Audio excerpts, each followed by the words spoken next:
You are now listening to the Building with AI Promises and Heartbreaks podcast, brought to you by Solid.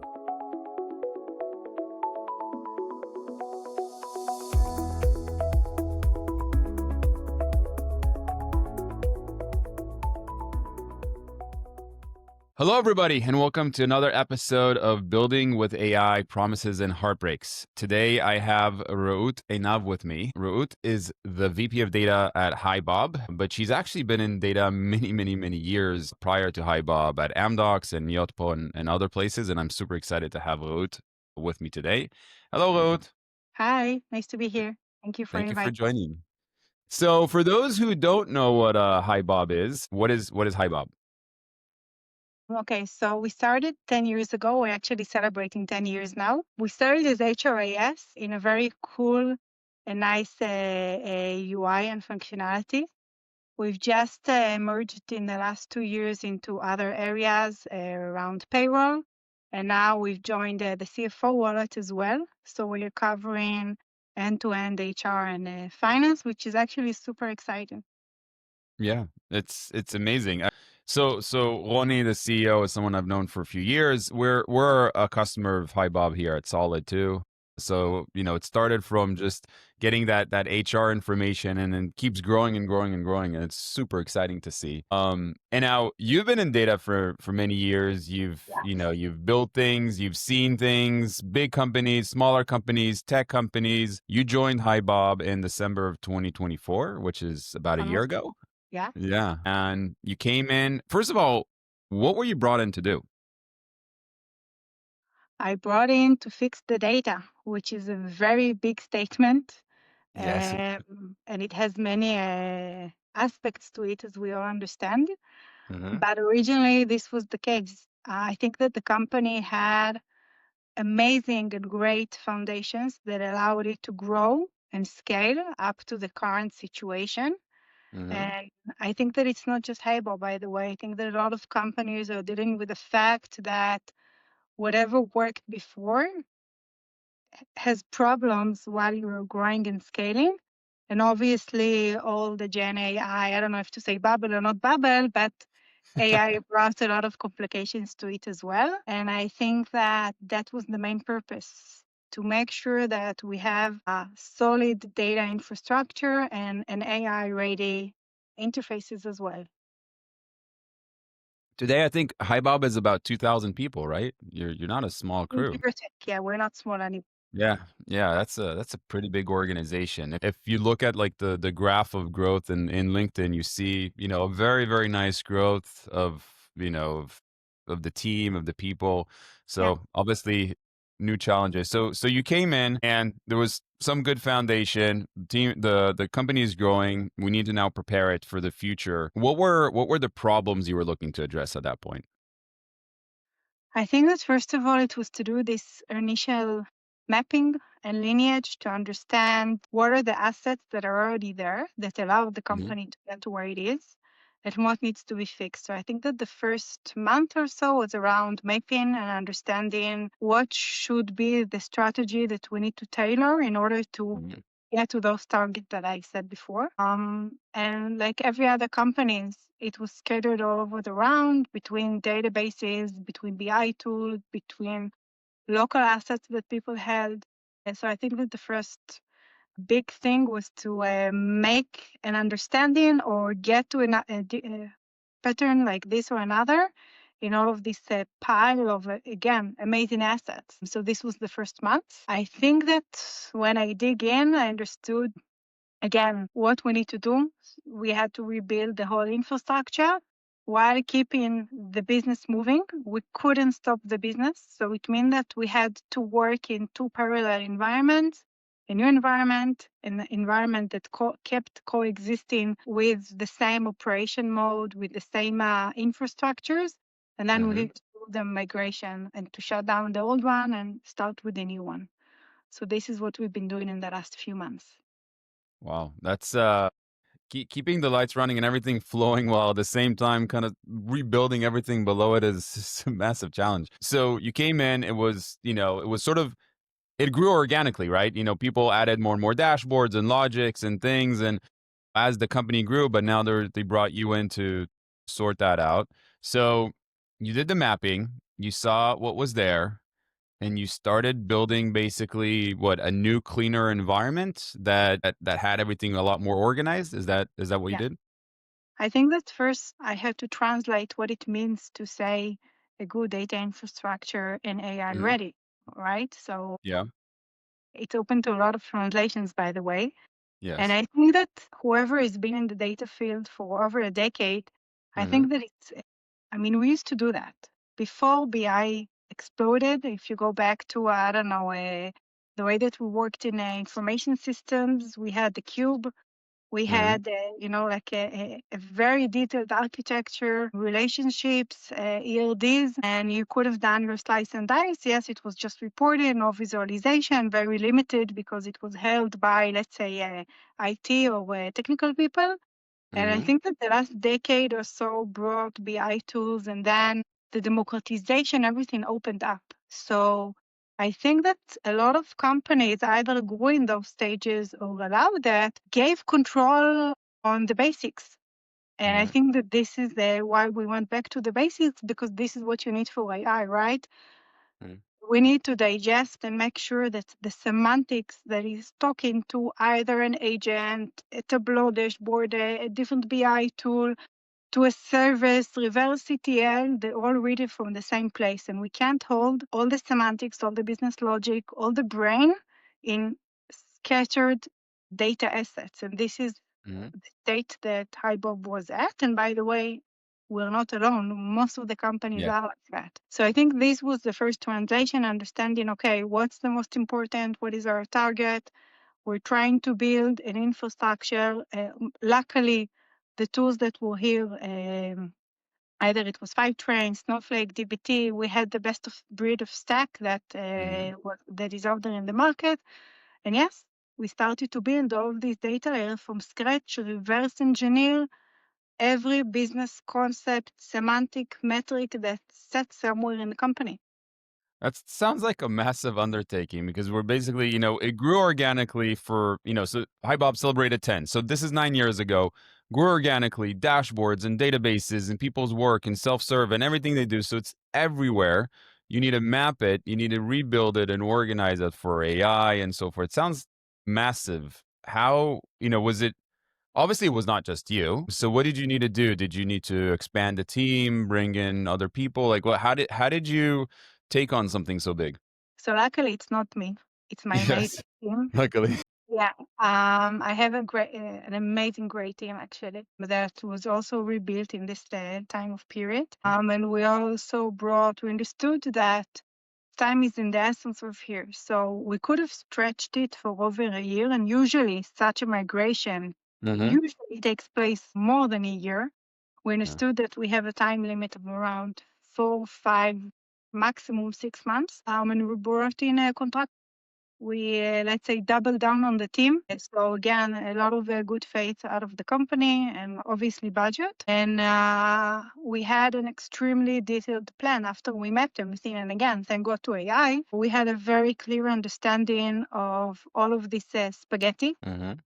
And we mapped it into business areas, into business processes. I mean, we understood how we're starting to tie up all of this spaghetti one by one. And we had pods around each business area working on that. That included engineers, modelers, architects. We had great teams running. It's amazing. You said you had 4, 5, 6 months to complete it. Was that you decided you wanted to do that? Was that imposed by the business? The business said, you got 6 months to get this sorted. Was that like what was the cost for that for that timeline? So it's combined. First of all, we migrated from a server to cloud on our BI Mhm. tools. Mhm. And this was pretty much the cut-off date of the cloud. So let's say Mhm. that the technical upgrade helped me put a timeline on that. Mhm. And at the end of the day, I also realized that as a new data organization, if I'm not going to finish it as quickly as I could, I'm not delivering any value, because at the end of the day, a Yeah. user at the end doesn't really care about technical upgrades and databases and Yep. whatever I remembered. They care about impact and value. If I'm not bringing anything to the table, so what am I doing and why am I spending so much money? So factoring everything together, we said, okay, 6 months at top, 4 to 5 months, this what the plan was. We left another month for a buffer. And yes, and I can tell you that it was like, for us who went to the army and finished the course, it was like, ending some kind of, I don't know, like a challenge that not a lot of people are realizing that they're getting this either gift or challenge throughout their career to build something from scratch and then be able to actually collect all the prizes out of it. And do that within your first year. I talk to a lot of data and analytics leaders, and these days some people only survive 12 or 18 months because maybe they're not delivering enough value, and a lot of times taking on a project like this puts that at risk, right? Because if the project takes a year and a half, and to your point, your business users, they don't care about these projects. And if you're not delivering value, you're gone. So you have the pressure to deliver quickly. You were given this gift of being able to come in and build it the way you want it to be and to clean it up, etc. And you managed to do it so quickly, which is insane. That's really, really cool. It's rare too. I think that all the stars aligned in that case. And again, like big kudos to the company as well, because going through something like that, not delivering anything, getting a huge buy-in from the management of the company, doing something like this. And at the end of the day, if we're going back to scratch, they had data, they functioned, the company grew and grew massively. So again, the time to value was very short here. So I think that it's not something that you do in your first job, but I've done it a few times already, and I realized that this is the only way, again, to do it, considering that the hype around AI was like down my neck. And I knew that this was my first goal, no dashboards. The technical upgrade was amazing. We brought different capabilities, but AI. So not only did we brought a platform that should be and is AI native now, we also used a lot of AI functionalities throughout the migration. And now, as we go to 2026, my team already have some agent in place working as part of the team as a result of that migration. So we also had like the playground to, enhance our skills during that time because we had very limited time and we had to think outside of the box. That's amazing. Can you give a couple of examples of agents or AI-based tools that you built during that time for the migration purposes? Yeah. One was around coding and DBT. Not everything needs to see a data engineer, obviously. A catalog.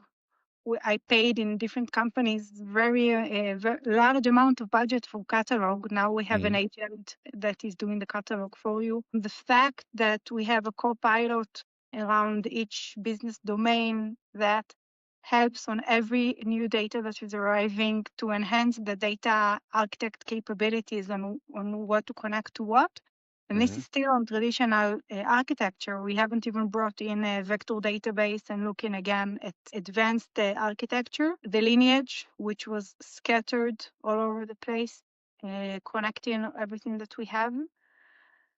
And another one around metrics. So I think that, again, squeezing ourselves, like taking the betting all the chips in the casino on something like that, made us move out of our comfort zone to do things differently. Now, I think that if we had this discussion before I exploded, not sure it would be 6 months, not sure we would have done something around that. Maybe we would have met some, halfway. But I am not only that I'm confident, I would have done it all over again, realizing now how quickly we can create agents. We're working with Cortex on Snowflake. We're using Snowflake Intelligence. How quickly we're able to connect the semantics that we've created and spread it around the organization. That's amazing. You took a huge bet here. Even you personally, Reut, you sort of bet your role at HiBob saying, we're going to do this thing. We're going to make this happen. And that's a huge bet. It's a huge leap. Now, you can obviously only do it if you have your level of experience, that you've seen it, you've done it, etc. So you feel confident you can do it. but that's still a bet. Like it's still coming and saying, we're going to do this. We're going to take all this money. We're going to do all this work. We're going to build all this stuff, and it's going to work, and it's going to fit within the time frame. Very stressful bet to take on, and that's fantastic to hear. Okay, so you built agents to help you guys. If you look back at it now, is there, obviously you said you would have done it all over again the way you did it. That's fantastic. Is there anything that you would have done differently maybe? Or, now that you look back, you're like, okay, this is something we thought would work one way and ended up working a different way, or we should have done it differently. Is there anything you could share? I think that usually when you look at major migrations or transformation, usually the professional side of the technical side is the easiest part. Okay, bring me table, I will model it until the end of time. This is not the issue. Usually it's around, opening processes that were there from the start. All of a sudden the data reflects that the process is not working well. Use cases that maybe does not fit. All of a sudden changing teams, changing operational modes, different skill sets. I think that the main challenge in such a project is usually around people and communication, and you gotta have it. And I think that, again, started in a new company, trying to build myself, changing the team, changing everything. The painful point is usually around people, and I think that it's not that I didn't know that. I didn't know how much deep it is. And at the end of the day, this is usually what make it or break it. Because you can build the best architecture and the best solution, but if people won't play along, if people won't use it, I'm out of job, right? So I think that this is something that when you go into such an adventure, make sure that you understand who are your partners, understand where are the bottlenecks, who are the people that need a bit more attention, clear communication, not just externally, but also internally. Try to articulate to someone that has been, this is his or her, I don't know, second or third job in the data industry. So communication, trying to articulate it. And for me, taking something that doesn't work completely and rebuild it, this is my thrill. This is what I love the most. But for most people, it's panic. Yeah. And all of this clutter and spaghetti makes people anxious. And usually unclarity makes a lot of people uncomfortable. It's really hard to visualize, okay, what I'm going to get out of it. And usually what motivates people is, what do I get out of it, right? Why should I play along? So I think that this is like the subtle dance that we do around communication around the company, internal and external. And this is the main power, usually. That's really important to remember that piece. It's not, the technical part is obviously, a lot of work, but it's the people, because again, you didn't grow up in HiBob. You didn't have you weren't known yet to people there. Yes, you had the background, but you weren't known yet. So you need to establish yourself. You need to build the right relationships. You need to build the partnerships with different people who are going to be with you on the journey. It makes sense. It's really, really hard. Okay, so you did the migration, and what was available to users? So after the 6 months, you talked a bit about Cortex and Cortex Analyst, Snowflake Intelligence, etc. So what was available? So the business user, somebody in marketing or in sales or customer success that previously were using a BI report with an existing BI system, now what do they have in their hands? I think, first of all, I know that the business users don't see that, but they have a functioning analytical model. So if, for example, we're talking about an account funnel or individual funnel, conversion from MQL to SQL, conversion rate, all of that or the ARR of the company, have that in a robust way that we can, add more populations. We are working with partners. So now adding partners into it. Imagine, first of all, that the time to market before was, I wouldn't say long, but it would be longer than what we can provide today. So all of a sudden, you have a functional analytical layer that can, let's say, get all of the pressure and additional requests. Second of all, we migrated into Tableau Cloud. So now We have Pulse, which is our metric store. We have the capabilities to advance self-service outside. So now people that you have data models can do also self-service. On top of those data sets, we have a marketplace place of all the data assets. So now you don't have to wait for a dashboard. You can drag and drop to whatever you want. And on top of that, since we paid for, I think, the highest, most advanced premium licenses, we also have Copilot of Tableau on top of that. So people can actually build for them on top of the semantics that we're creating together with the analytics team, whatever they need. So all of a sudden, they got freedom. And it's freedom in a box, because at the end of the day, they can trust the certified data and they can play with that. The second functionalities we brought in is the functionality of talk to your data. Now you can go into Cortex and you can talk to whatever is available. And if it's modeled and it's in the semantics, you can talk to it. So now we're trying to understand if we're doing an agent that is like 360 of all of the data that we have. And then under that, we have sub-agents for each domain, and then they have different personas.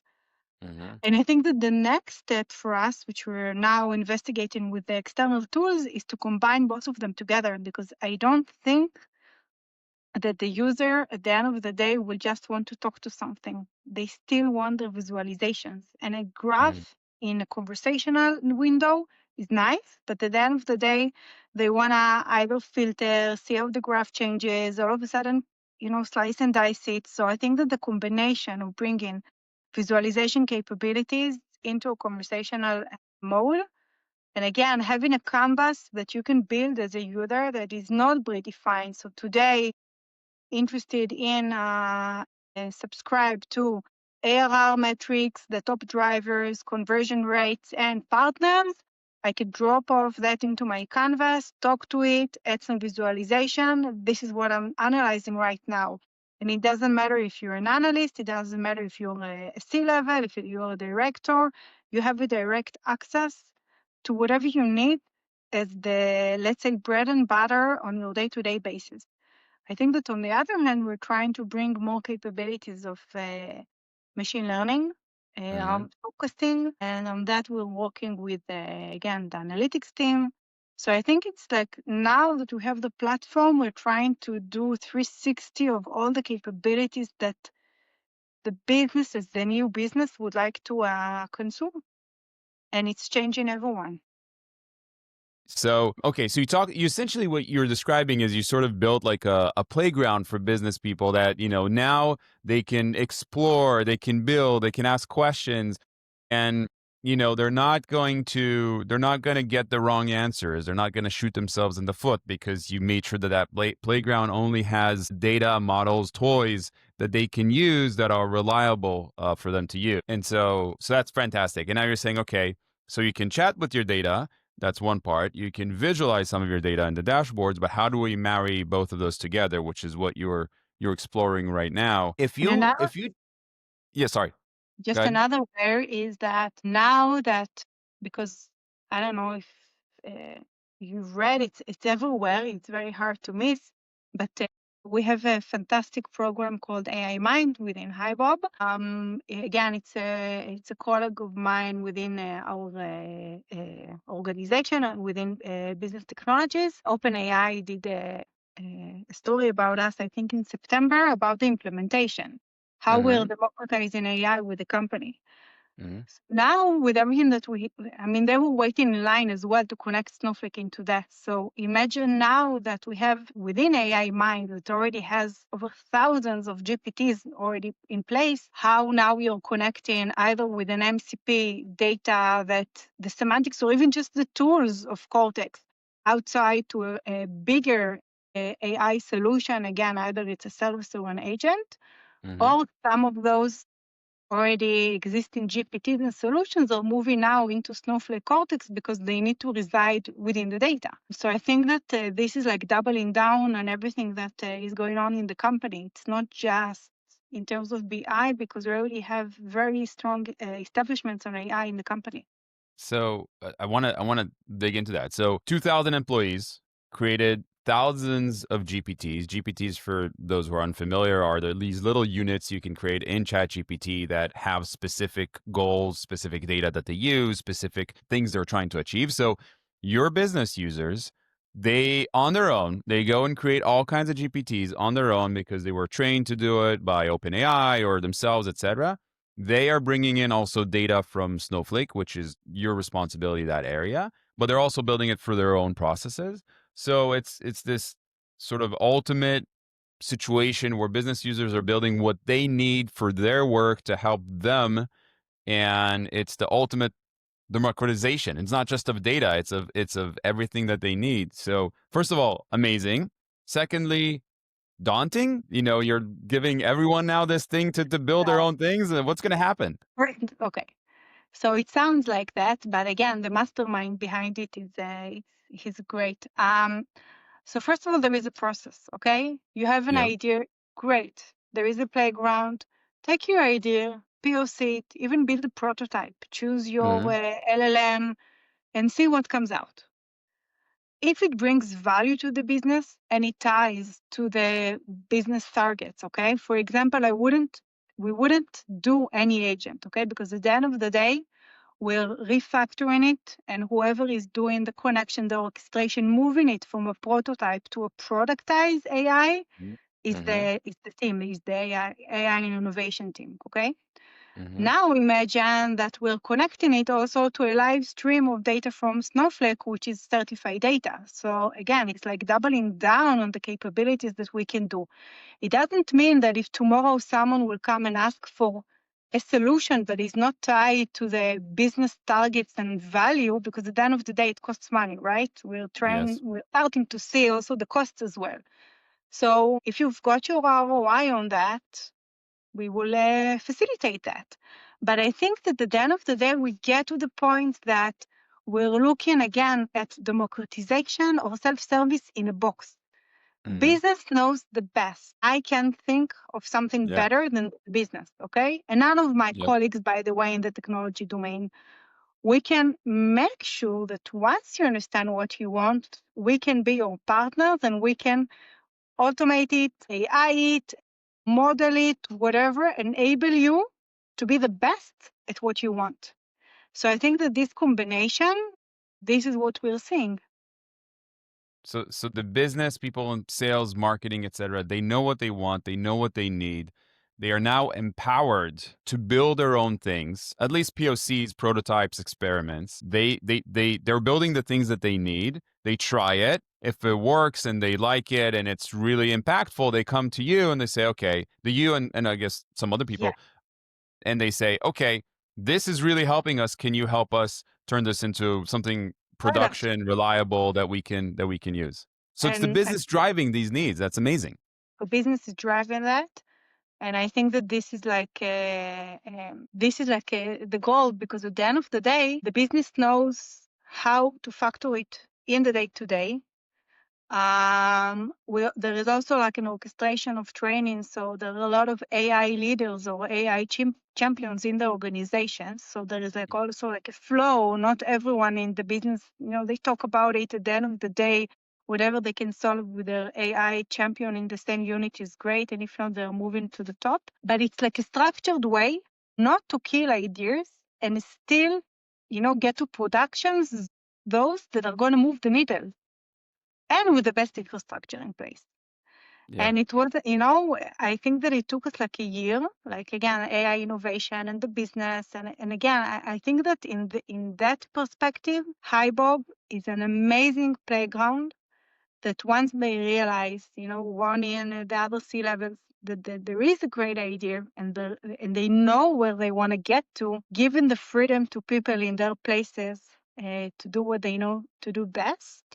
And I think that not a lot of companies are allowing that. So I think that, and Ronnie is a big believer in AI. Like if you would talk to Ronnie for 5 minutes, I think that AI is going to be said 500 times. So again, also making this, being always at the top, striving for more, experimenting with a lot of things. And by the way, we experiment with a lot of things in the past year, which not all of them survived.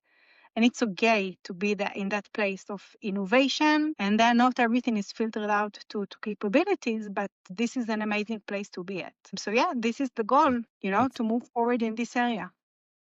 That's amazing. So you talked about your colleague that has been driving the AI initiatives. Mhm. If you could share for others to hear, how Sure. do you get 2,000 people to go from not experimenting with AI, not building their own things because they weren't used to that, Yes. to building their own things? Like how do you enable them? Is it training? Is it that top down Ronnie talking about AI every 5 minutes? What do you think are things that other people can take from HiBob's learnings to get people across the company to experiment with AI? So I think it has to start with, right, with an executive sponsorship. Every big thing has to start with an executive sponsorship because it has to go with budget and with time Mhm. and our results in the ground. I think it started from our amazing management. It started, I think, a year ago, a bit more with AI days. They had days around AI in the company. Oh. After that, opening ChatGPT, Gemini to everyone. It's part of your applications set of tools. After that, through our learning model within HiBob, a lot of AI courses, and Mhm. then a lot of, again, initiatives within the business units. And then we had the AI leaders or AI champions courses. So it's like it was from everywhere you went. And Ronnie keeps saying that AI is not going to replace you. But if you want Mhm. to know how to use AI, people that would know replace you. And again, Yes. I don't think that even thinking about what we did in the last, let's say, year in building everything, yes, AI saves us a lot of time and effort. We couldn't have done, maybe in the future, we would be able to do everything with AI, but I think that it's like a great power in the engine to do a lot of Mhm. things that maybe could have taken us, I don't know, a few more contractors or a few more months. And it frees our time to do better things that maybe in different circumstances we wouldn't be able to afford it because we were stuck on other things. Mhm. So I think that it's everywhere. Like it's part of the daily agenda. Talking about AI, doing AI days, giving a lot of courses, having meetings around that, having celebrations around that. You want to be there, It's like it's like a viral spread. You want to be Yeah. part of that. Yeah, it feels like a river, and if you're not part of it, then you feel left out. If it comes from the top down and it's everywhere in these AI days and champions, if Yeah. you're an employee not trying to build things with AI, you feel left out. You feel like, your job might be at risk. Again, to Oni's point, you might be replaced by someone who can use AI. Funny thing is, now we're realizing that all of those agents that are in place, Yeah. just like an employee, they need Mhm. maintenance and they need Mhm. performance. Because maybe what you find a quarter ago on target, and now you're seeing the results and you're seeing the questions, maybe they're not into targets, and maybe we need to change the point. And we're starting to realize that those solutions are going into a CI/CD processes and versions and performance review. And all of a sudden, you're realizing that you need people to maintain those as well. So it's like everything is changing. We're learning everything on a daily basis. So this is how big it is. Do you foresee a day that agents are going to have like employee ID and HiBob and the platform and they'll be listed there? Yeah, Yeah. yeah, That's crazy. That's amazing. it is. But I think that, building it is crazy. Playing with it on a daily Yeah. basis, it's crazy. Like, you're Yeah. getting results and you're like, oh my God, like, Yeah. wow. This works. Yeah, it works. Like, this black magic works. And on the other hand, I think that there is a lot of hype around that. Yeah. You're going into Sure. LinkedIn and you're seeing that everyone solved everything with AI, and not everything is possible. Yeah. And you need like a lot of structure and a lot of, at least in my domain, okay? Mhm. We understand that if you would let an agent run freely on a data lake without a context, without descriptions, Yeah. it's going to run wild. So it's not like a plug and play. there is a lot of work around it to allow it. So I think it's another thing that people need to understand, that a lot of people have this FOMO, right? That they had Mhm. before on Yes. another hypes that we had. Yeah. You need to target what you want, and you need to tackle it, and you need to have a plan, and you need to understand, one foot after the other, what you're doing in order to get to your target. It's not Yeah. usually as simple as that. Yeah, the FOMO is real, and also I noticed that, when a lot of times you'll see that people stand there and talk about what they did with AI, etc. And you'll notice the difference between people who might have done like an experiment and don't know much about what they built and they just want to talk about it Mhm. versus people that actually built and had to go through all the crap of issues and semantics, to your point, and things that you thought would work and then didn't, hallucinations, non-determinism of AI, etc. So you can usually tell that by how deep somebody can go with you in the story. And they say, "Oh, okay, this person actually, it's not just FOMO. This person went through it, uncovered the issues, dealt with things, but also built something very valuable in that process." So, and I think more and more people are kind of getting to that point of, okay, let's build real stuff and not just talk about building with AI. Going now into 2026, what are the areas that you're thinking, okay, we need to address this or invest into that? What is your list of items going into 2026?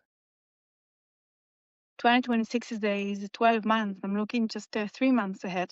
I think that what I said before around bringing together visualization and conversational capabilities, I think that Hmm. this is the next step. I think that on top of that, we're trying to figure out how we're building, let's say, a recommendation agent, because usually a lot of people are asking the same questions over and over, Hmm. and how we'll also make sure that we're keeping it in some kind of an engine, that if someone asks a question, we can put it out of there instead of moving the whole engine. We're also thinking about how we're keeping this platform augmented as possible, because at the end of the day, there are a lot of agents that are also generating new data that I didn't have before. They don't exist, or maybe they exist in different systems, but they're not in a structured way, so we haven't touched them yet.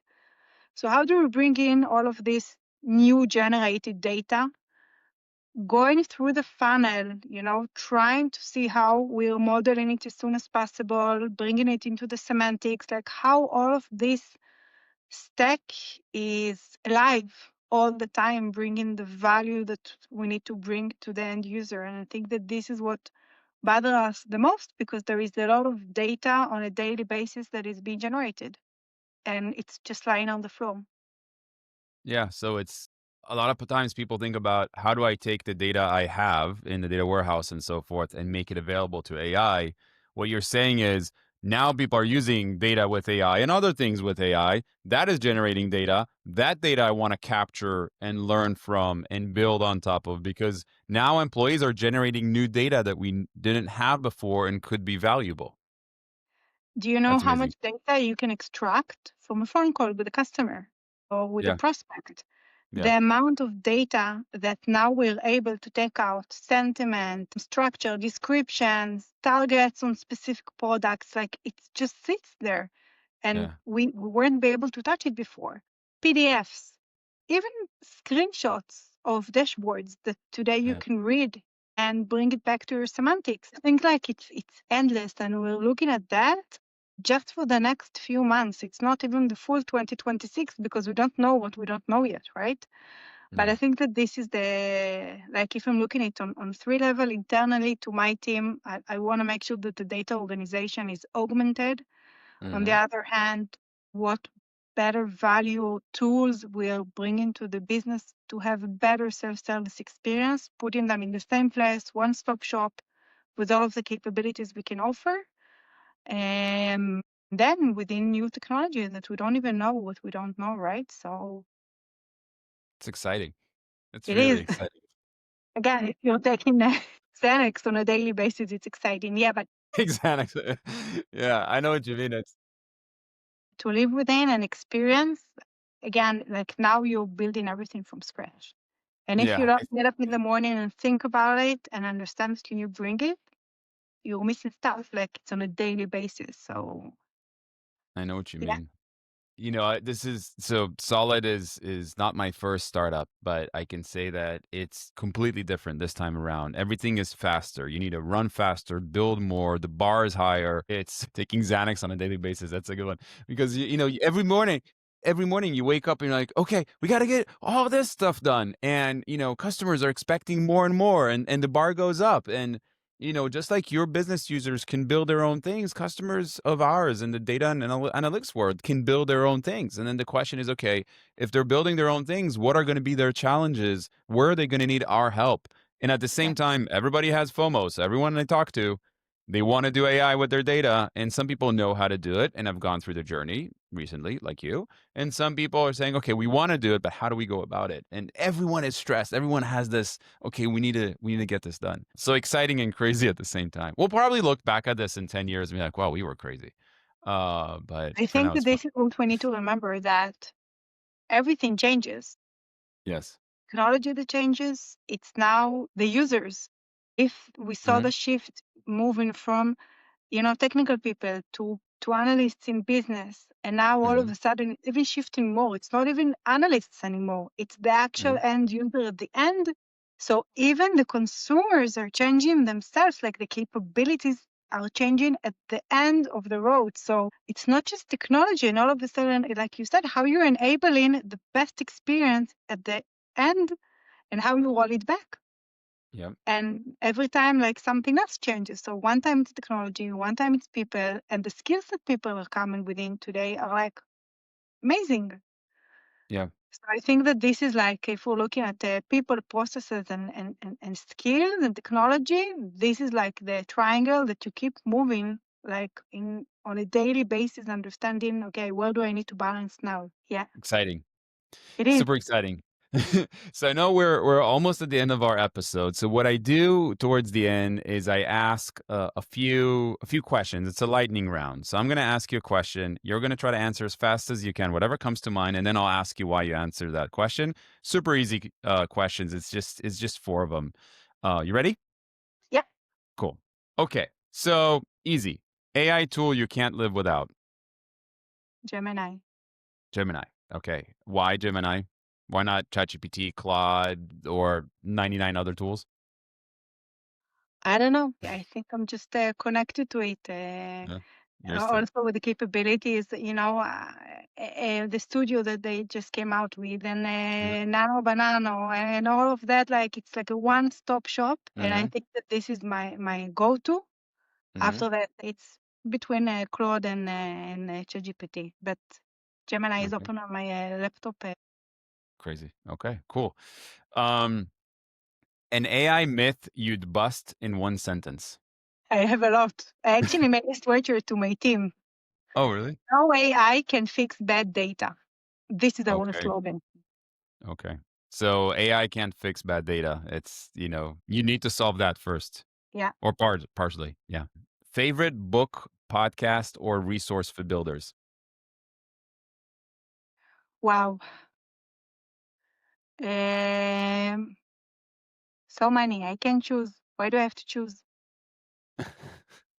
Just a shout out to something that you're like, hey guys, you should pick up this, or this helped me, or you should listen to this other than of course the podcast we're on right now, but Okay. you should listen I'm to gonna that go podcast. I'm gonna go to someone who is an underdog. Well, it started as an underdog. I don't know how many Yeah. he has today, but I Yeah. actually found a super intelligent guy named Dylan Hmm. Anderson in the UK Hmm. that is writing Hmm. like a blog on. It's called the Data Ecosystem, Hmm. and I actually asked him to talk to me. Yeah, I have no boundaries. And we had a conversation, I think that took like an hour or two on a lot of topics just from reading, like I really wanted to talk to the guy. I Hmm. really thought understanding the way that he thinks. And the guy is like a consultant. He saw a lot of a lot of data organizations. So Hmm. I really loved those, like small underdogs. And he's not an underdog, sorry, Dylan, if you're listening, but this one really made an impact. Fantastic. Yeah, I'm looking at his LinkedIn right now. 50,000 followers. He went to King's College, been in the data space a lot. Yeah. And I like his bow tie that he has Wrote there on that, the right? photo. Yeah, yeah, it's very nice. We have that in the podcast. I've never heard, by the way, of the data ecosystem. So I'm going to take a look at that too. So Okay. I've learned something new here too. Last question: one prediction for AI in the next 5 years.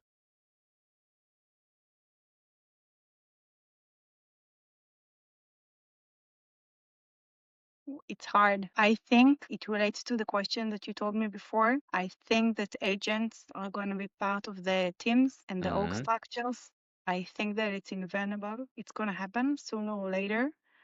And it's going to change the work ecosystem completely. It's not just some services, some flows, completely different skills. And I think that it's going to boost everyone up. Yeah, I agree with you 100%. Something that I saw recently that I was amazed, and I didn't think about it until I saw it. A company I spoke with where they have a Slack channel and all the agents have their own Slack bot, so they can all communicate in that channel. And you look at the channel and it's a bunch of AIs talking to each other. One of them is posting a message, the other one sees it and responds to it. It's a team of agents working and they're communicating like humans would, chatty stuff that we can't see or APIs that nobody can see. No, it's a Slack channel and they're talking to each other. And it just blew my mind. You know what I would add as a feature to that? I would add R2D2 sound. Like every time someone is writing, it would do beep, beep, beep, beep, beep. Yeah. Yeah. Yeah, There's this. Yeah. It's crazy. It's so it is. exciting. This has been a pleasure. So, everyone who listened to the podcast episode, please remember to subscribe, like, star, do whatever you need to do in your platform. Looking forward to having you in our next episode. And Reut, thank you very, very much for taking the time. This was a lot of fun. Thank you. Thank you. Thank you. Bye, everybody. Bye bye.